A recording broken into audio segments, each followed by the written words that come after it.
Let me tell you about the time my friend had a crash out in the bedroom at a pregame and then unfollowed me on all socials and blocked me on location and wouldn't talk to me for about a week, all because she liked a guy. I am someone that has had my fair share of toxicity in my life, and sometimes at the time your brain is just not developed and you feel like it's easier to stay in that friendship than leave. But I've learned now, about 2 years ago, it is better to leave than be putting up with actual crazy behavior. This is kind of like a two-part story, but I will try to make it fast so it fits all in one video. So basically, a different friend was starting to date this guy, and he had a couple of friends that we would kind of periodically hang out with. One night we got margaritas, a couple of them at a bar, and then we went back to the new guy's apartment with his couple of friends. And at this moment, I could tell my one friend was sort of into the friend, kind of like being really touchy, and she would do that when she would drink excessively. But I'm also a very outgoing person, and I'm like, okay, it's just like a crush, I guess. She's just like physically flirting, whatever. I would just talk, and I would sometimes like tap his shoulder, whatever, say whatever. Like I was just being myself and talking. And it's time to leave, and my one friend was staying the night because it was her boyfriend's place, whatever. And then I and my other roommate, we walk home together, and I say something. We pass an old restaurant that we used to get food from, and I say something. She completely ignores me and crosses the street, and so we're walking on like either side of the avenue back home. Like we were going to the same place, and she fully crossed the street from me walking home.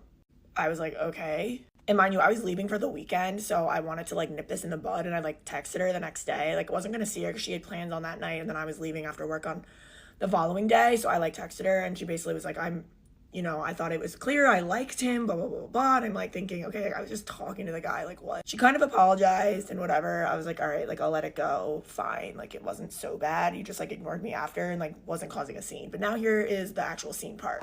Or two, after that initial incident, we all go to the boyfriend's house again to hang out. This was like COVID time, so nobody was really going to bars yet, so we would just have like small group gatherings and just like drink. So now the kid that she decided she had a crush on was there again. So there comes a point in the night where him and I are kind of like talking one-on-one, but we were literally talking about like White Claws and like which one was our favorite, like the most innocent things ever. Like I'm not touching him, near him. Not that I need to justify myself anyway, because the behavior that followed was actually insane. So she like goes into said like boyfriend's bedroom and starts like uncontrollably crying, and then my other friends are like coming out and being like, Olivia, like, she likes him, like what are you doing, why are you talking to him? I'm like, I'm literally talking to him, I'm not doing anything. And it's not like they had hooked up or kissed or whatever, and I'm like getting a little too handsy. Like I was literally quite literally being a normal human towards this man, speaking to him when he would speak to me first. So the night is continuing on, and she's still like in there crying, and I'm like, what is happening? Like I'm not gonna like not talk to this guy, he's speaking to me, I'm not gonna about face, like whatever. I'm getting pulled out onto the deck, being told to stop, like the most insane behavior. And then at the end of the night, I guess people were getting ready to go or whatever, she comes out, she's crying, starts like yelling at me, and it's like, what the hell, like blah blah blah blah blah. And I'm like, mind you, the guy is there. The kid that she has this crush on is still in the room, and it's definitely like, these girls are insane. And I'm trying to like apologize, like I didn't do anything. The one friend who's like boyfriend it is like, what is happening? Like we were all like, what the heck? I come to find out that she quite literally added me off Snapchat, unfollowed me on Instagram, blocked me on location. Actually, she might have even blocked me on these, but whatever. She removed me on everything. I think everything except for maybe Facebook. Quite literally took me off location, Snapchat, Instagram, everything, blocked me, uncontrollable crying fit in the room. One of the most embarrassing nights of like my entire life. And guess what? I still remained friends with her for like another year. Eventually she apologized and was like, oh, I'm really insecure. I just like want someone to like me so bad, like whatever, blah, blah, blah. But like, obviously that should have been a hint that like she needed therapy. So this is just to spread awareness of like toxic friendships, and to know that like, you don't have to be friends with these people. Please don't be friends with people like this. Learn from me. It's not worth it. It's not fun. It's always a competition. Just don't do it. Okay guys, so I had something really weird happen to me the other day, and I'm scared as shit, and I just wanted to know if anyone, has an explanation or a similar story. So here's what happened. Sunday night, I was sitting in the living room watching the OC. I had gotten up to like grab something. I don't know what it was, like a drink or something. So I paused the TV and I set the remote on the middle cushion of my couch. So our couch has just like 3 cushions. I set it on the middle.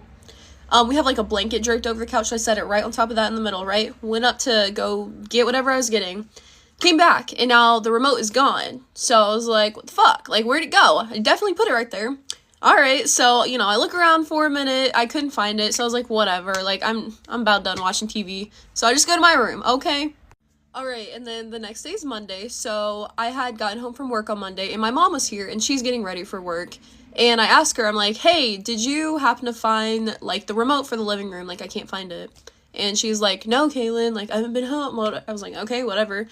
So she actually ends up coming into the living room and helps me, like, look for it again. So we took off every single cushion, and, like, the front and back, we took off every cushion, every pillow. We have 2 blankets on the couch. We took those off, like, shook them out. The remote's not there. It's not in the couch. I mean, we took the cushions off. We moved the couch. It's not behind it. It's not under it. And otherwise, we don't really have anything else around the couch. So we're like, it's just not here. Like, it's gone. And my mom's like, did you, like, bring it to your room or anything? I'm like, no, I didn't. And I mean, I looked in here too, like, just in case. But no, like, I did not. So, I mean, we looked for it, right? Like, it's not there. Okay, and then side note, this is the remote for, like, my room. So the only difference between my room remote and the remote in the living room is the living room remote has, like, the Netflix, Hulu, like, Disney Plus button. So you can, like, click it faster, you know? Okay, so they're different. Anyways, so Monday night, my mom, you know, went to work. She got back home, and she always, like, watches TV in the living room. So she, like, looked again for the remote because we still had not found it. So she looked again on the couch, like, you know, just one more time, right? Still not there, okay? All right, and then my mom knows that my remote works for, like, the living room. So she was like, hey, can you bring the remote in here and put my show on for me? So I was like, yeah, I got you. So I went in there, and then I put on her show. And, like, I brought mine back in my room because I was, like, using it to watch TV in my room, right? So whatever, she's watching her show in there, so that I put on with my remote, right? Okay, and then about an hour later, I had gone into, like, the kitchen to fill up my Stanley. And my mom was like, hey, Kaylin, like, I'm falling asleep. Can you pause the TV with your remote? So she's, like, still in the living room. She's about to, like, take a nap or whatever. So I go in there with my remote. I pause the TV, right? Okay, go back to my room. I'm chilling. And then about an hour later, my mom's, like, knocking on my door, like, banging on my door damn near. And she's like, Kaylin, are you fucking with me? Like, I'm like, what? What are you talking about? What? And she, like, comes in, and she was like, she has the remote, the living room remote in her hand. And she was like, you didn't put this on me. And I'm like, no, what the fuck? I was like, is that the remote? You found it? She's like, Kaylin, I just woke up from my nap, and the remote is laying on my chest. So this remote, the living room remote that we've been looking for is dead ass it was just lying on her chest. I was like, what? The fuck do you mean it's just lying on your chest? And I was like, are you fucking with me? And she's like, no, are you? Did you put it on me? I'm like, girl, I didn't know. I haven't been able to find that in days. What do you mean? So yeah. So the remote's just lying on her chest. What? And she's not messing with me. I'm not messing with her. This is real, y'all. Like, so we're, like, super freaking scared. I mean, she comes in my room, and, like, we basically just hung out in my bed the rest of the night. Like, we were scared as shit, dude. Like, we were crying, like, chills on our bodies. Like, how is this possible? And now that you guys know that we found the remote, that it appeared, right? This is what it looks like. This is how you know it's different. It has that Netflix, Hulu, Prime Video. So that's how you know it wasn't my remote, okay? But guys, like, when I tell you we shook out the blankets, we emptied the couch, I mean, it's the fact that there is no logical explanation onto how it could have just ended up on top of her. Like, there's nowhere it could have fallen from. It's not that it was wrapped in a blanket. I mean, we emptied that couch apart. We tore it apart. I mean, how did it end up on her? That's the question. How in the hell did it just... It's just funny, too, because I, like, really made it a point that I lost the remote on Monday. And my mom was in the middle of getting ready, and she even took the time to come help me. And even I was like, that's kind of weird. You actually, like, helped me because she was running late. And she was like, yeah, you're right. So, yeah, guys, if anyone has an explanation on how I sat the remote down, it disappeared out of thin air and appeared right back just lying on my mom, let me know, because I'm scared as shit. I mean, we're both still thrown off. Like, I don't know if it's like, you know, yeah, I don't know if we jump timelines, the Matrix. I don't know what's going on, but seriously, if you've had the same thing happen or have, you know, a guess, I don't know if it's a ghost, like, let me know because we're scared. Let me tell y'all a story about the time a female friend backstabbed me. And it's gonna be good, so sit down, don't scroll, sit, watch. So tuning it back to high school, I was friends with this girl named Gabby. Her name was Gabriella. They called her Gabby. We went to high school together. She had a rough life. I had a rough life too. We both had a rough life. You know, trauma bond, trauma dump. No trauma dump. No. Anyways, so we was cool and we would always hang out a lot. She went through kind of the same similar things as I was going through with my mom at the time. So we kind of bonded on that at the same time. But anyways, we would always, we wouldn't have the same classes together, but we found a way to meet up with each other. We've even skipped school together, and left for the rest of the day, just hitchhiking, driving wherever, with whoever. But anyways, fast forward to after high school, I was still friends with the girl, and when I was with her, I started going to church, right, with her. While we was in church, mind you, we had a POF. Back in the day, it was POF dating site. So we had POF on. And we was at church, and bing! One of my matches linked up. It banged. So I was like, oh, what? He want to meet. And he wanted to meet for lunch, to grab some lunch. And I was like, well, I have my friend. Can she come? And he had a friend too. So we met up. I left church abruptly. Forgive me, Lord. That was in my past. But we left church and we went to go meet up with these guys. And we went to go eat. And at the time, I think it was Starbucks we went to go meet. I don't remember. But anyways, this guy's name was James. That was my first everything, because I didn't lose my V card till I was 18. But anyways, so I met James, and we went to eat together, and then my friend Gabby was there, and then the guy Nick was her dude, or her new dude. They were trying to link up. So anyways, we hit it off, and it was good. So I was like, okay, cool. As we progressed to started hanging out, we just kept hanging out. They were in the military, so we hung out with them a lot. And then as it progressed, it was getting more serious, I was head over heels with the guy because, hello, you're always head over heels with the person that, you lose it to. Anyways, fast forward, I noticed that Gabby was becoming more territorial in a way. She wanted to hang out with me all the time. And a little bit of fast forward, I had bought James an Xbox One the time that the Xbox One came out. He was in NTC training, which is training in California. So I had bought him an Xbox One because I was head over here with the dude. I want to spoil him too. So I was like, cha-ching, let me buy him that. So I bought it for him, surprised him, everything. Our relationship was advancing. It was perfect. And then I help out Gabby because she's going through it with her mom.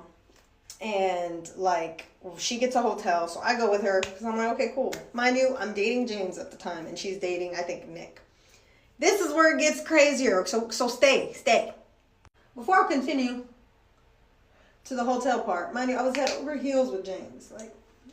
I never had any experience in relationships or anything, so this was my first everything. I was not gonna mess it up for nothing in the world. Boom, we're up to the hotel. We get a freaking, it was a single bed. Yeah, it was a single bed. It wasn't no double bed. It was a single bed, and I'm just chilling with her in the room, and then she says, hey, I'm gonna invite this guy over, and I'm like, okay, do what you want. I didn't care what she was doing, because I'm invested into my man. Do what you want, girl. If you want to do what you want to do. So the guy comes. She's dressed in lingerie. And I don't know what she was trying to do, but it was like the guy was ready to, you know what? And she's like, you want to join? And I was like, no, what? I crap you not. I sat on the chair right by the bed, just sitting there while they was doing their things. I was like, this is, because where was I gonna go? Where was I gonna go? I wasn't living with my mom. I left my mom to go be a bum with her in a hotel. Where was I gonna go? Where was I gonna go? So then they finish, and I'm just, you know, like, y'all do your thing. They finish. He leaves, right? And then the next day, I'm like, I can't do this. I'm going back to my mom's. Like, this is, I'll deal with the toxic stuff over there. And so I leave. I go back home. And I don't know what she does with her situation. And then I'm cool. I'm about to go on a date with James. Like, we're about to go somewhere for, like, the military, something on post.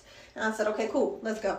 And then after, he, like, drops me off after the event, you know, because we had a good day. It was like a field day on post.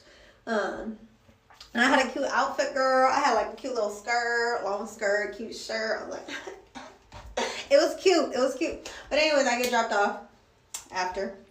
And after that, I don't know if he called me or texted me. It's been so long. Called me or texted me and wanted to break up.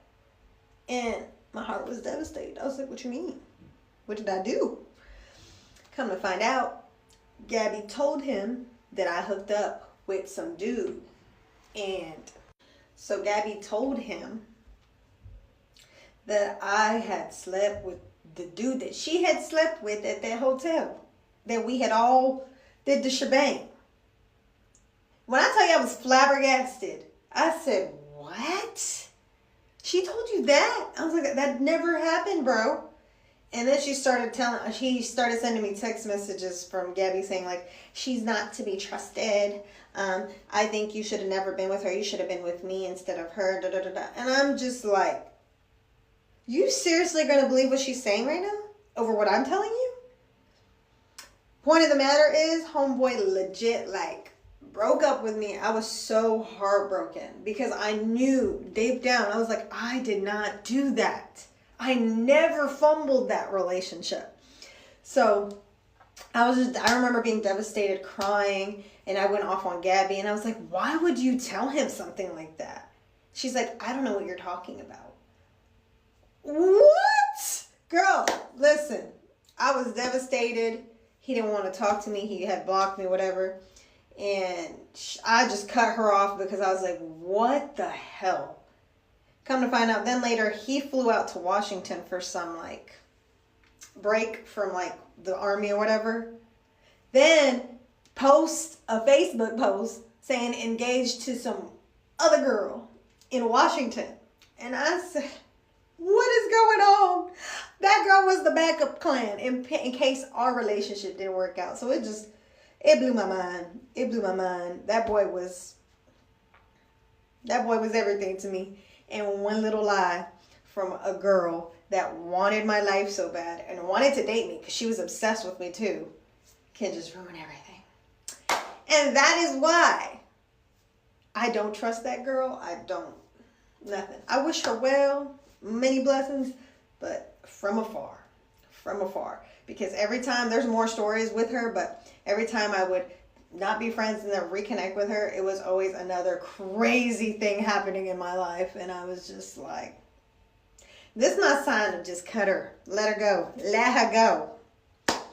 And so, yeah, guys, be careful who you're friends with. Okay, because it might ruin your life. Oh, wow, that's all. It might ruin your life just a little bit. I meant to add the reason why he believed her is because she got the guy to jump in on the lie and be like, yeah, it happened. I don't even know that guy. This what? But yeah, I just had to add that. And then add that to the T. Mm-hmm. I have like kind of a crazy story. I don't know if this is like all alleged in my conspiracy in my head right now, but you guys let me know what you think, because I think something nefarious is happening, but I don't know for sure. But in my heart, I feel like something weird is happening. So I sound chipper right now. This has been the most stressful 6 hours of my life. Let me back up. So my bachelorette, I'm a 2026 bride. My my bachelorette is in August. And so I booked the Airbnb in January because I wanted to get ahead of it because where we're going is very popular in the summer and things fill up very quickly. So I was like, okay, I'll just get ahead of it. And so I got a house for me and my friends and I didn't think anything of it. I booked it. The host responded like very quickly being like, hey, like thanks for booking. Here's the code, or we'll give you the code when you get there, whatever, but here's the address, etc. So I was like, great, done, off my head, great. My friend messaged me a week ago. She was like, hey, can you send me the link to the Airbnb so I can see where it is, so I can see when the winery or the wine bus is going to pick us up, whatever. She was starting to plan.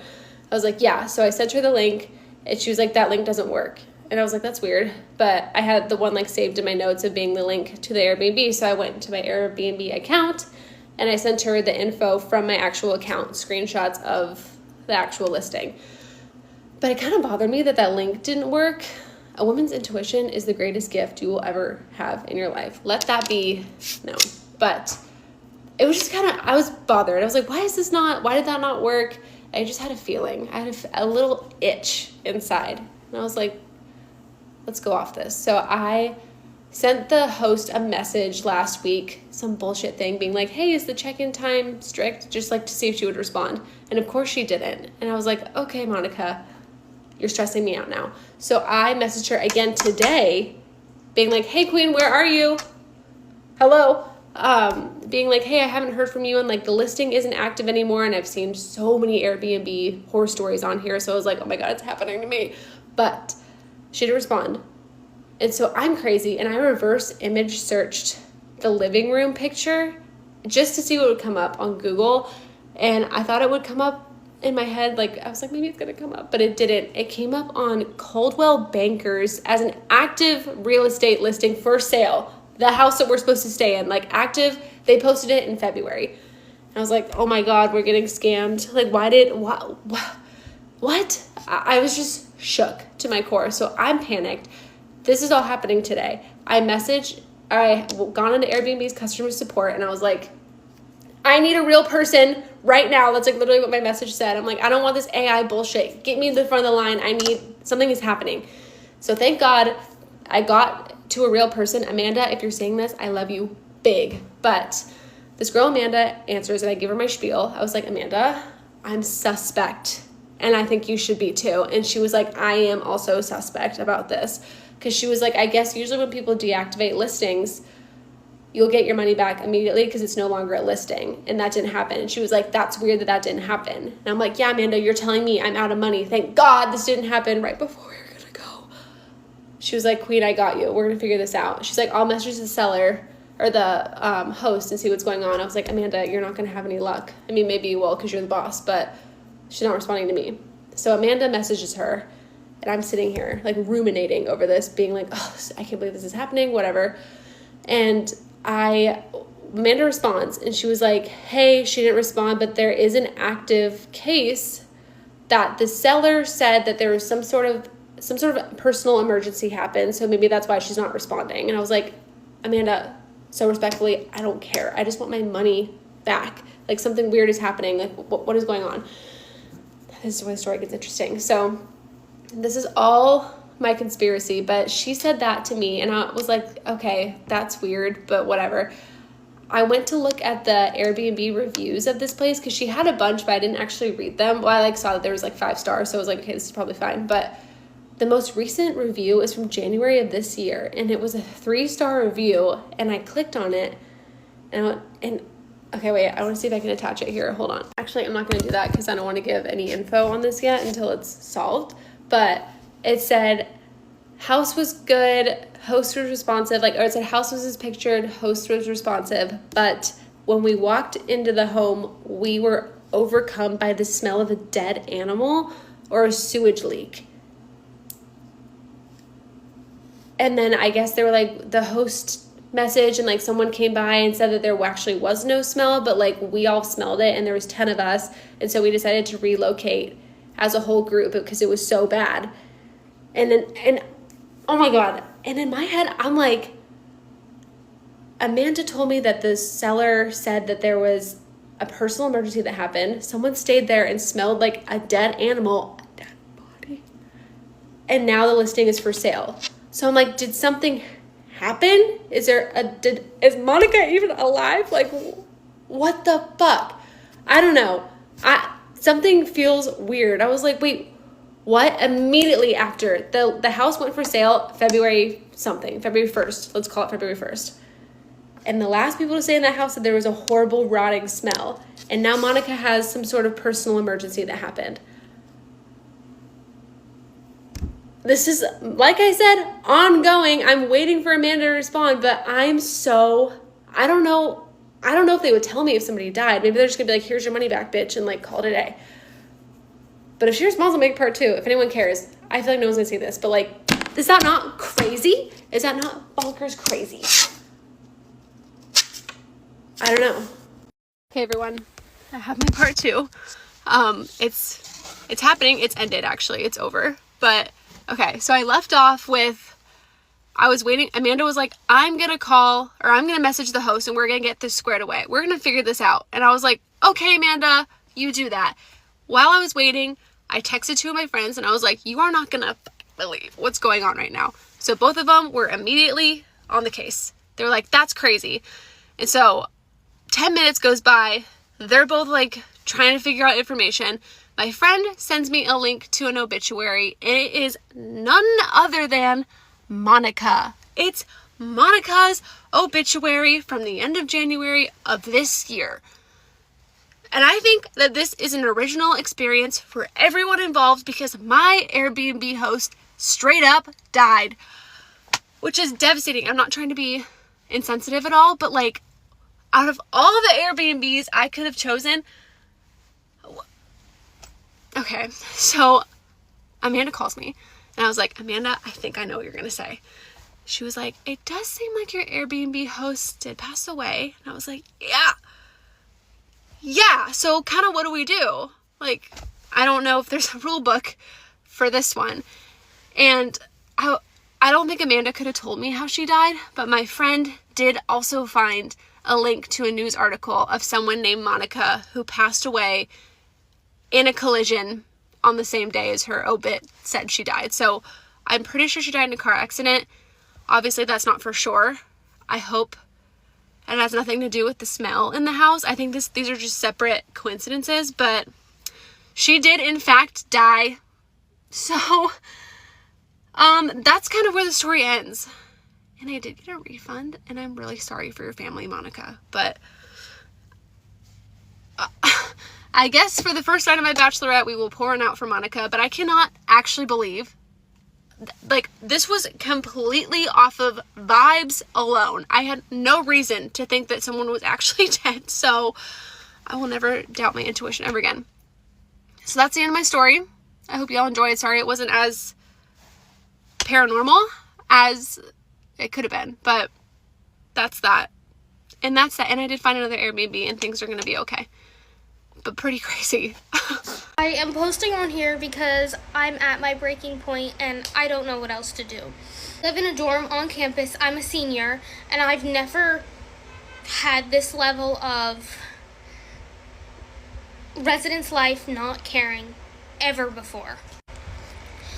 3 days ago, my room was extremely hot, so I set my thermostat at 60, which is really cold, thinking that's my prehistoric thermostat, thinking that at least I'd get the temperature down. This was when it was at 79. It is now 82 degrees, and it's been stuck at 82 degrees for 3 days. I've submitted 3 maintenance requests. I have gone in person to the residence life office 3 to 4 times. I've called them numerous times. I have called everyone I could ever call. And this morning, again, when I went down in person to the residence life office, I spoke to a woman who I've dealt with before, who is extremely unkind, and I explained my situation. I also have an emotional support animal in here, so it's not only me boiling, it's an animal, and she's a small animal, and this is not good living conditions. My only choice is to open the window, which 1, isn't much help because it's hot outside, but 2, the screens are too wide and it lets all the bugs and spiders in. I have fans, but my fans are mostly pointed at my animal because I'd rather her be cool than me. So when I went today and I explained my situation, I said, listen, I'm at my breaking point. I've put in the requests. I'm begging someone to come help me. She says, you're not special. Everybody is hot. I realize I'm not special and I never claimed to be. And I understand that everyone in this building is hot. And part of that was because the heating is still on in the building. It has been 90 degrees outside for 3 days. And they're still blasting heating through the building. I understand everyone is hot, but there's a 6-degree difference between my room and my RA's room in terms of temperature, and that means that it's not a central issue. My thermostat is broken, and nobody will help me fix it. My RA told me her room was at 75, my room's at 82. Well, now it's at 82. It was at 81. So it's not just central heating. There's an issue with my room. Both maintenance requests that I submitted were canceled and marked as completed when nobody came. I've been here all day waiting. Nobody came to take a look at anything. So just now, like 20 minutes ago, I go back to residence life, even though I didn't want to because that woman was so rude to me this morning. Told me I wasn't special, told me like pretty much she didn't care. And then she said, submit a maintenance request and then stop complaining about it. I go back because I did what you told me. I was told to call. She told me, so I went back today, just now, and it was somebody else who was also rude. She didn't say it, she said it more professionally, but she said, we can't only care about you, we can't put you in front of anyone. That stuff isn't helpful. I'm not asking you to put me in front of anyone. I'm not the advocate for everyone's dorm. I'm advocating for my dorm that I know there's a problem in and where I have an animal who's overheating. That's what I'm advocating for. So you can stop telling me, well, we can't put you in front of anyone. Nobody's asking to be in front. I'm not asking to be in front of anyone. I'm asking for someone to check my thermostat. By the way, I had sent an email this morning to have it in writing, and I asked her, I said, can you send me an email back so that just says you acknowledge that I came here today and you didn't have a solution for me, and they never did. Nobody wants to send me an email back because they know how bad that sounds.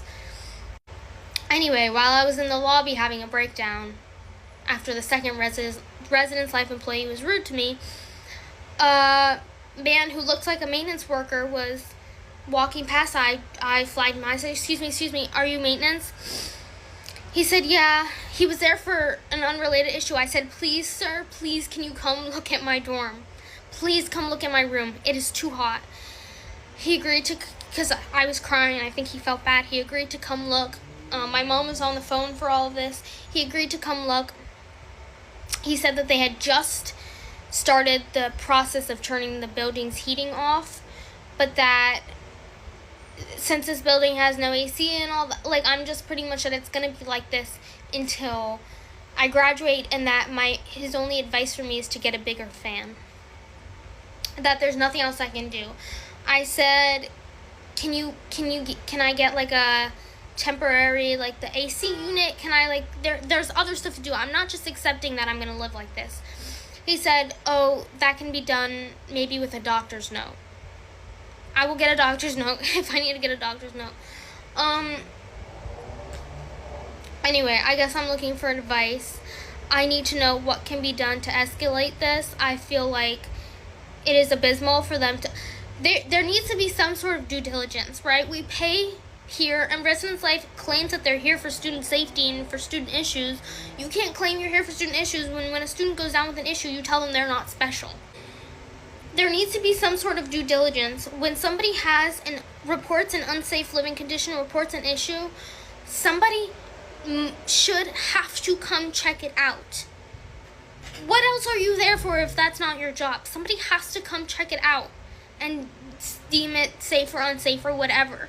This is like crazy. Anyway, I'm extremely frustrated. I'm overheating and I'm worried about my animal. So, I don't understand how Residence Life can be so disrespectful, and then maintenance can cancel 2 different requests and then nobody cares, nobody shows up, and I'm given zero resources. So if you've ever gone through something similar or you have any advice, please let me know. I cannot keep living like this. I really can't. Is that my labor and delivery was different because they thought I was on drugs. Oh, I will never stop talking about this. Thank you. Honestly, everyone was like acting very strange to me when I first got there. Next, my labor and delivery nurse was just very, very standoffish and didn't really talk to me. And the couple times that she did talk to me, she was very rude. And I had talked to my friend a few months later who had her as a nurse like a few months before me, and she was like, yeah, she was like so nice to me, like I loved her so much. So then I was like, okay, is it just because she thought that I was like, she also was like low-key neglecting me, not like moving me around after I got my epidural. And honestly, the whole time I was kind of just like, all my needs and wishes were just ignored. You'll see that later. Next is everything that I said wasn't taken seriously. Like my pain wasn't taken seriously. Anything I ever said was not taken seriously. And at the time I was very, very confused, and I didn't really connect the dots until a few months later that this is probably why. The next one is that my epidural bag was empty for a really, really long time. Like it was beeping, and like I called the nurse multiple times. No one was coming in to change it. Some people came in and then they would leave and not change it, and then no one would come back. And this was right before I gave birth. So like, it's when we really need it, guys. We really need this. It also acted weird that I pushed the button to like release more epidural. I have no idea if the part is why they were acting like so weird about my epidural, like me pressing the button, and why they weren't like replacing it. I just felt very neglected the whole time, and I just feel like they hated me because they thought I was doing something bad. Next one is that I didn't get to do golden hour with my son because the NICU team had to come in right away to make sure he wasn't withdrawing. And they were literally only in there for 5 minutes. APGAR score of 9, by the way. And that 5 minutes is the only thing that I got billed for. So the only thing I had to pay was hundreds of dollars for the 5 minutes that they were in there. Yay. Next one is that everyone who came in my room after I gave birth was very strange to me, and I actually did notice this because I knew what was going on at that point. They told me right after I gave birth, like 10 minutes after I gave birth, by the way. So everyone was just like acting very strange, and no one was very nice to me. Yeah, it was just like the elephant was in the room. He was in the corner over there, and everyone could see him, you know? Except for this one postpartum night nurse. I love her so much. She was amazing. I loved her. I don't know her name, and I really wish that I did. Next was that a social worker had to come in my room multiple times to give me resources that I didn't need, but at the time they thought that I needed them, and talk about next steps, which would be calling CPS on me, sending my son's cord to get tested, and calling CPS. Yay! Unfortunately, I had to stay longer in the hospital, which I was so done at that point, and it was really annoying because I knew that I hadn't done anything. The fact that I had to stay longer because of this, and when I was like already losing my mind in there, you know. Next was 1 week later. I was at home, and they gave me a call, and they were like, hey, we're calling CPS on you, and they're gonna come soon. And I cried on the phone with this lady, and we hung up, and 10 minutes later she called me back and said, oops, never mind, all of the case is dropped, and CPS is not coming because it was actually our fault. Long story short on why the hospital thought I was on drugs when I gave birth. So the day before I was actually admitted for labor, I was in early labor, and I came in and they had discharged me with Tylenol. That day that I came in, my pee test was completely clean. The next day I came in and got admitted, and they gave me a pee test again, which came back positive for opiates. I gave birth, and everything that I said in the last video happened. If you haven't seen it, go watch that.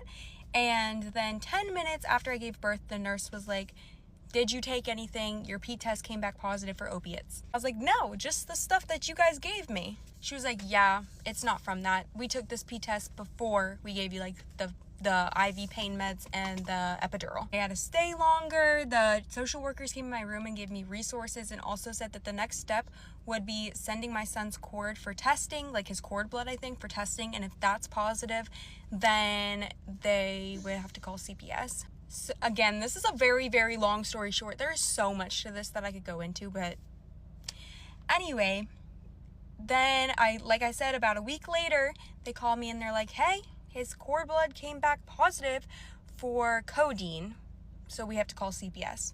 I am sobbing to this lady on the phone, like sobbing. And she's like, this doesn't automatically mean that they're taking your baby away. Thank you for that. I don't even know what codeine is. And she was like, yeah, me neither. I Googled it. It's like cough syrup and stuff. 10 minutes after we end the phone call, she calls me back and she's like, hey, it was actually from something that we gave you, so we don't have to call CPS anymore. So the Tylenol that they gave me before I was discharged the first time was Tylenol with codeine. So it was like Tylenol 3 or 4. Nurses chime in. I don't know which one it was, but it was Tylenol 3 or 4, which contains codeine. What I think is crazy is in the 10 minutes that it took her to just like go in my chart and see that they gave me Tylenol, like she couldn't have just waited those 10 minutes to call me the first time. She had to like traumatize me for 10 minutes and then call me back and be like, JK. Even if I had taken something, nobody deserves to be completely disregarded and pain management not taken seriously. If you have any other questions, let me know. I got fired from my job last night. Let's talk about it. So I worked the door at a popular nightclub in Clearwater, Florida, if you know, you know, and I really enjoyed my job, genuinely. But last night at the end of the shift, the manager on duty pulled me into the office to let me know that as per our GM's decision, that shift would be my last. He told me he didn't know why, that he had just gotten the call in the middle of the shift from the GM telling him that he needed to be the one to tell me because, and I quote, he didn't feel like driving all the way over here at 3 a.m. to tell you himself. So I was like completely shocked, by the way, because I love my job and I do my job very well. And he said, you know, he's gonna give you a call tomorrow to tell you why, and if you don't hear from him, but you still would like to know, give him a call. So when I didn't hear from him by 12 o'clock today, that's exactly what I did. So I gave him a call, and to make a long story short, the reasons, there were two that I could gather, that I was let go. Now, mind you, this GM started in January, and I was hired back in October by the GM before him. And I worked 3 days a week, 3 nights a week. Those were the nights that I have available to work, and every employee has their own availability specifically. But the two reasons that I was given was, one, my availability didn't work for him. I wasn't flexible enough. I couldn't cover other people, you know, on a different night, anything like that, even though anytime I did end up being free another night, I let him know in advance in case he needed me to cover another shift, or if they needed somebody to do extra. I offered when I could. Along with the availability thing, he also said that like I wasn't cross-trained as a waitress and that I didn't want to, and that was a problem for him. But he never told me that was a problem for him. He just asked me a question, and I said that I didn't really wanna, like, I wasn't too concerned about being cross-trained as a waitress, but I didn't know that was a deal breaker. So yeah, those were the two reasons. My availability didn't work for him, and I wasn't flexible because those were the 3 nights I had available per week. That never changed, and he would schedule me other days, and I would have to text him and be like, hey, Tuesday, Saturday, Sunday are the days I'm available, unless I tell you otherwise, unless like there's a week where I get freed up, and I would let him know, like I usually did let him know in advance if there was a week where I was gonna have more availability. So yeah, my availability didn't work for him, and I wasn't cross-trained. And then he also said he had a problem. He said I took off too much time for a dance, because as you guys might know, I'm a ballroom dancer. I travel for competitions sometimes. But in the time that I've known him, I went to a competition. I was gone. There was 1 week where I was gone. And then there was one other week where a Sunday night I had an event. So I couldn't work that Sunday night. But that was too much. And he also said, and I quote, "The club doesn't revolve around your dance." And I said, I would never think that. I never said anything like that, nor did I feel that way, nor did I think anything like that. And I also told him, you know, I didn't know that you had a problem with the fact that my availability was what it was. That you were upset that I wasn't cross-trained as a waitress. I didn't know that that bothered you. He's like, well, I asked you multiple times. I said, yes, you asked me. Well, you asked me and the other manager asked me, but I didn't know that it upset you that I wasn't. Like, if you had communicated with me, like, do you know what I'm saying? And he was like, yeah, well, there's nothing you can say right now that's gonna change anything. I was like, okay, I was just saying that, you know, if I had been communicated with, like, we could have had a conversation, but rather than communicate with me, you would rather spend the time and resources finding someone else, training someone else, paying another employee for a training shift, multiple training shifts, instead of just having a conversation with me. And that's when he was like, you know, nothing you say is going to change anything at this point. I was like, I thought, okay, I said, I don't know if it matters or not, but I did not feel valued. I do not feel valued, nor do I feel like I was communicated with properly in any way, shape, or form about any of this. If I don't know that these things are a problem or bother you, how am I meant to fix them? And I just said, I don't feel valued or communicated with, he said. And he goes, you can feel about however you want. And I was like, okay.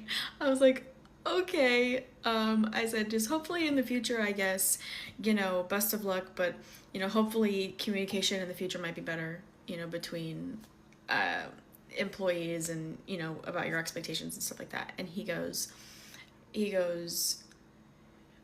yeah, think whatever you want, buddy. And I was like, I go, buddy? Okay. And I hung up. Because what the fuck was that? So yeah, they don't care about their employees at all, and everyone is disposable, especially if you don't do exactly, if you don't read their mind to know exactly what they want you to do. So that's cool. When I was 19 years old, I was set up on a blind date by a family friend of mine. She worked at a hospital with a boy who was also 19 years old, and so I'm intrigued because I'm like, 19 years old working at a hospital, like, that's a big boy job. You must have your shit together. And so I agreed to go on this blind date, even though I probably shouldn't have, because my mom, she had just offed herself like 6 months prior to this date, and so my mental health was not the greatest, but I agreed to go on this blind date. He picks me up for the date and takes me to tacos. So points for him because I love tacos. And after that, we go for a walk on the Greenbelt, and everything's going fine. Everything's, you know, it's fun. It's easy. And he asked me, like, if I want to go to this thing with him. And so I say, sure, like, just don't kill me. He says, sure. And then we go to this thing. It turns out it was an Alice in Wonderland tea party. I'm not talking, like, themed napkins. I'm talking, like, balls to the wall party, backyard party, like tons of people, costumes, people had their faces painted like the Cheshire Cat. There was a Mad Hatter there, like spirit Halloween costumes, like people went all out. There was like hand-sewn cupcakes they were giving out as party favors, and it was very big. It was very extravagant.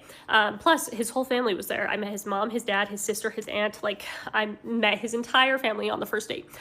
So I was overwhelmed. Okay, I think I cried at some point. When he dropped me off, I was like in my head thinking, like, I'm crossing you off the list, okay? This is not happening again. I'm not going to more Alice in Wonderland tea parties. And then he didn't even kiss me goodnight, so I'm like, you know, delete his number. And he continues to text me, and 2 months after the initial blind date, he asked me if I want to marry him. I say sure, because, like, what else am I gonna do? And so I agreed to marry this guy, and 6 months after the initial blind date, we're getting married in my grandma's living room because we got no money. We're 19 years old.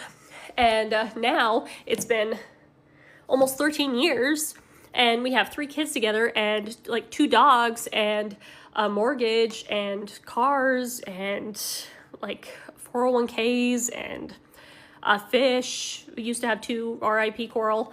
So yeah, that's my love story. If one of y'all says some silly ass name, this whole class is gonna feel my wrath. Okay, I'm doing a story time of what I just dealt with for the past week and a half. This is not something I would normally post, but I just think this is pretty crazy, and I don't know if there's any like pharmacist or nurses who can help me and tell me like if I'm crazy or if this is okay. So I take the birth control pill, and I take the Orovella specifically, and I'm very like particular about what birth control I take because I've had some bad experiences in the past, and finally found one that works with me, and I've been consistent, been good for the past year now. So I'm very like set on this birth control. So when all this happened, it was just a lot. So I have it set to pick up every 3 months. So I go there, pick it up, normal. They don't say anything to me. Get home, it's late at night, and I open it. It's the wrong one.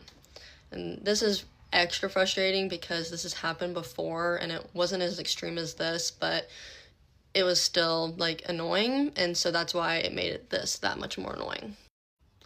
But I call in the next day, and I'm like, hey, you gave me the wrong one, like, yeah, I need my original one. And she's like, well, you can't return it. And I'm like, okay, like, not asking to return it, just wanting to get my actual birth control. They're like, well, you're gonna need to get a hold of your OB, and they're gonna have to write you a new script so we can get you your correct one. And I'm like, okay, like, that's annoying, but I'll do it. So I get a hold of my OB, and I'm like, hey, can I please get my right one? She's like, yeah, that's annoying. And I'm like, also, I don't know if there's any way you can put on your side no substitutions. I just want to make sure that I only get this birth control ever.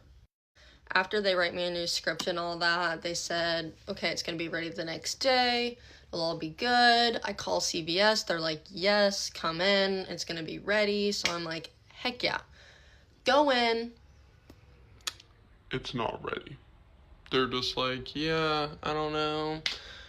What you're talking about, like, we don't have it, so sorry, like, come in the next day. So we're like, okay, like, we just made a trip all the way here to pick it up, but it's not ready. Cool, we'll come in the next day. While all this is happening, I'm having to take the new birth control they gave me because, as you know, you can't get off track. You have to kind of stay on track, so I was having to take this new birth control. It was making me feel sick. I didn't like it. It was not normally what I took, so I was feeling uncomfortable with it. The next day, my dad goes in to pick it up, and I wasn't there with him because I was at the tire place getting my car, so he said he would just go grab it real quick, and when he gets it, they make him pay for it, which makes sense, but it also just was kind of stupid because, like, you guys are the ones who screwed up and gave me the wrong one, so I don't know why we have to pay, but we paid, whatever. I get it, I'm like, heck yeah, go home. That night, I go to take it, I open it. It's the wrong one again, and a complete different brand. Then the original one they gave me was wrong. So I was like, what the heck even is this? Still pissed off, like, this amplifies things a little bit. I was like, wow, 2 times in a week. So the next day, I'm heading to CVS, and I call my OB, and I'm like, hey, they gave me the wrong one again. Like, I don't know what's going on. And she's like, yeah, we have on your account that there's no substitution, so I don't know how they could give you that, like, different one again. And I'm like, yeah, that's crazy, because I don't think you're allowed to do that. I get to CVS, and I'm not happy. Like, I'm not gonna lie, but you know, I'm the one who's getting the wrong birth control given to them. So I go in and I'm like, can I please speak to a supervisor? Hate to be that guy, but I need to speak to a manager because what the hell's going on at this point? So he comes over and he like doesn't even say anything to me. He's like a very rude like presence, and I tell him like a gist of what's been going on. He goes back to his computer and like types for 5 minutes, comes back with a slip of paper, and he's like, so right here it says no substitutions, and this was on this date. So I'm just like, well, I mean, even if it did say that, we still called in and asked for this specific one, and you guys said that you had it and to come pick it up, and you didn't even say anything like, hey, by the way, this isn't the right one again. Like, it says on my account which one I should be getting, so I don't know. And he's basically just like, well, we don't have it, so your best bet would be to just get a hold of another pharmacy, and they can get a hold of us, and we'll transfer the script. So, and we were like, well, can we get our money back, because, you know, I'm not taking this. And he's like, yeah, we'll refund you this time. Like, sir, you'll refund us anytime you screw up, because how is this our fault? So we get a hold of Kroger, they don't have it. I call Meyer, and they're like, yes, we have the Orvella, but there's 2 doses. Which one do you take? I'm like, this one. And they're like, perfect, we have an abundance of it. Like, just give us a few, we'll get it from CVS. Come pick it up, shouldn't be more than 2 hours. So I head over to Meyer after about an hour and a half. I go up to the pharmacy. They're like, we haven't heard back from CVS yet, but we'll call them right now. So you can go shop around if you want, and then we'll like get a hold of you when it's ready. So I walk around for like 45 minutes, whatever. It's my mom's birthday, so I'm like trying to get home, but I need my birth control. So I'm walking around. I finally go sit by the pharmacy, and after about 20 more minutes, this guy comes out, and he's like, we actually don't have your birth control. Like, we don't have any of those. Like, I don't know why the person on the phone said that, but we don't have it. I basically just stare at him straight face, and I'm just like, all right. Like, trying not to lose it, doing deep breaths, because I'm like, all right. So, now what? Like, I don't even know what to do at this point. And they gave me the exact, like, code for the birth control, and they're like, try to call, like, Walgreens or whatever. So I get in the car, call Walgreens up. They're like, we have one more packet. I'm like, sick. Please write my name on it. Like, I need that. Get a hold of the CVS. Get it all figured out. And they're like, we will. Your mom can come pick it up on the way home. She was coming home from work all day, and it's her birthday, so she's like, I'll pick it up on the way home. It'll all be good. The people at Walgreens said it would be ready, so awesome. So my mom goes 6:30 at night after working all day, and she gets there, and they're like, we have no idea what you're talking about. Like, no one called us. Like, birth control, who? Like, what? I'm like, Mom, I definitely called them. Like, we had the call log, whatever. They're like, well, we don't have it, so, like, we'll have it by tomorrow, though. Again, we'll have it by tomorrow. By the next day, I'm in shambles. Like, I'm going crazy. This has been a week and a half of me taking this other birth control that my body's not used to. I'm getting side effects. I don't like it. So I call Walgreens, and I'm like, please tell me you have it. Like, can I please come get it? And they're like, yes, we'll have it figured out by the time you get here. So I call CVS, and I'm like, you guys better get a hold of Walgreens so I can come get this birth control. Like, and they're like, well, no, Meyer has it. And I'm like, no, you guys don't even know what's going on. Walgreens has it. They said that they can get it to me. They just need you guys to send the script over. So finally that all happens. They send the script over, go to Walgreens. I grab it. It's the right one, finally. And I'm like literally kissing the ground. The lady walked on. I'm like, thank you so much. It was a week from hell. So I just don't know if there's anything that like I can do about this other than I already switched pharmacies to Walgreens. But yeah, it was just, I don't know if this is that bad or if I'm being dramatic, but it seemed pretty crazy to me because I don't think it's right to Like, I don't think you can just give someone the wrong birth control like that, or any medicine. You can just substitute it out for something else. So I don't know. I realized I've never shared my beautiful pong table with you all, so here it is. She is very beautiful to me. It's pretty hype. You can't say it's not hype. Painted by the one and only. Okay, y'all, I am just gonna say this. The healthcare system is not designed to help women. Backstory, a few months ago, I have been going to the doctor more than ever because I've had physical symptoms since my boyfriend died. Right? Symptoms, whether that be brain fog, insomnia, fatigue, etc. But one thing that was a very huge concern for me is that I couldn't stop. Sorry, y'all. This is disgusting. Trigger warning. Like, I couldn't stop puking and I didn't understand why. And my weight would fluctuate from gaining weight to losing weight. And I was like, I have a fear of vomiting. I don't know what's going on. And this has been going on for well over like 2 months now. So with some convincing, because I hate going to the doctors, my friends are like, you need to go. So I go, right? I get a male doctor and I said, hey, this is kind of the stuff I am experiencing and I can't stop vomiting and I don't know what to do and I think something is wrong. What can we do about it? Doctor said, first, get on the scale. So I did, and I wasn't a very happy camper. Yeah, we were in a happy camper. But I listened, you know, I'm like, they're the doctor. They know everything. So I go on the scale, they see my weight, and I'm a little overweight, and I get it, I understand. And they just told me, they're like, oh, you just need to like work out, eat healthier. It's probably because of the things you have been eating weren't healthy. And I'm like, I don't even really like healthy food, so you're wrong. And also, fuck you. And then he heard the word, yeah, vomiting. Oh yeah, that's really concerning. And he's like, have you ever had like an ED before? Do you like purge or whatnot? I'm like, is that what you guys are diagnosing me with right now? If I say yes, if I did in the past, like, are you guys gonna take me less seriously? And no, I did not have a history of like doing that myself.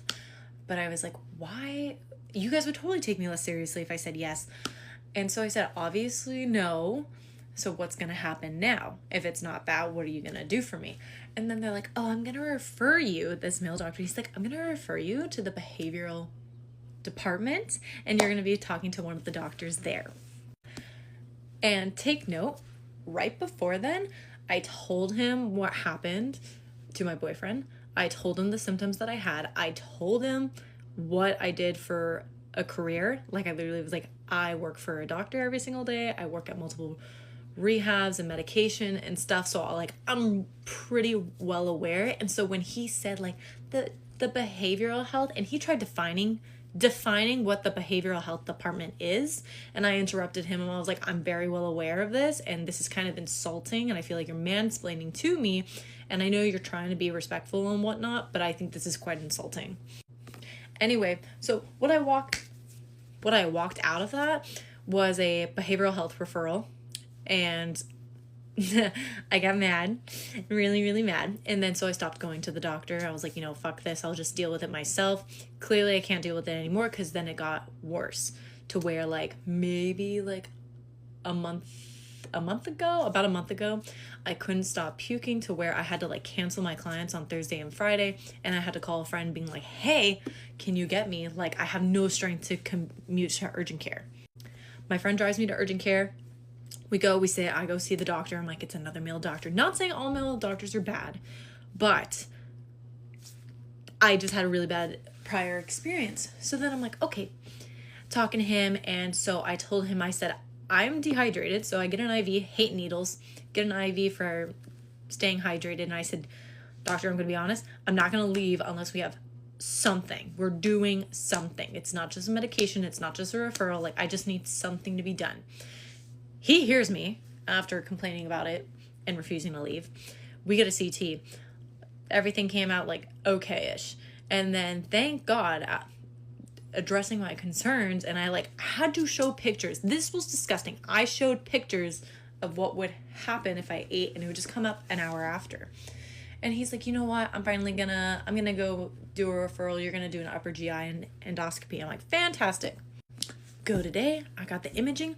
But this whole thing has been like I started getting these symptoms like 6 months ago. This has been a 6-month process, and honestly, I'm pretty freaking fed up, because just imagine, no way, not even just imagine, going in as a female, you know something is wrong with your body, you know better than anybody else about your body, especially to the girlies who experienced or been diagnosed with POTS, PCOS, endometriosis. Like, they know something is wrong with their body, they're trying to communicate what is going on, and then we have these doctors in the healthcare system that brush us aside, whether it's like period, over exaggerating, oh, you're just being sensitive, oh, it's like your weight, you need to lose weight, oh, maybe it could be an ED, whatever the fuck it is.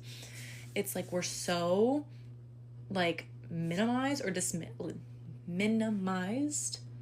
of our experience, and we're like, we know this is real, and because of them, we don't want to go back to the hospital to actually figure out what is wrong, and then our problems get worse. So just overall, my little healthcare system, if anyone wants to be a doctor or a nurse, it's like, please be considerate of us girly pops, because we are minimized or dismissed all the stinking time. And honestly, I'm like really freaking fed up. I was just fed up.